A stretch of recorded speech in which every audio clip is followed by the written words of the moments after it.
చేయొచ్చు. This word is supernatural. ఆయన ప్రకృతికి అతీతమైన వాడు. Against the spirits.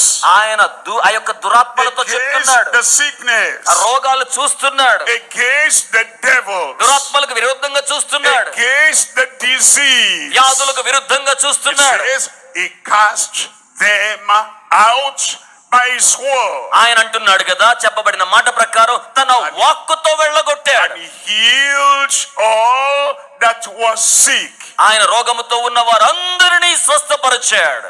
Doesn't matter, is it cancer? He healed all. ఆయన క్యాన్సర్ అయినా స్వస్థపరిచేశాడు. Is it deformity? He healed all. అవయవ నిర్మాణ లోపమైన స్వస్థపరిచాడు. Is it hearing problem? He healed all. వినికిడి సమస్య ఉన్న వారందరినీ స్వస్థపరిచాడు. Is it their sight? They are blind? He healed all. దృష్టి లేని వారు వస్తే వారందరినీ స్వస్థపరిచాడు. They have broken bones.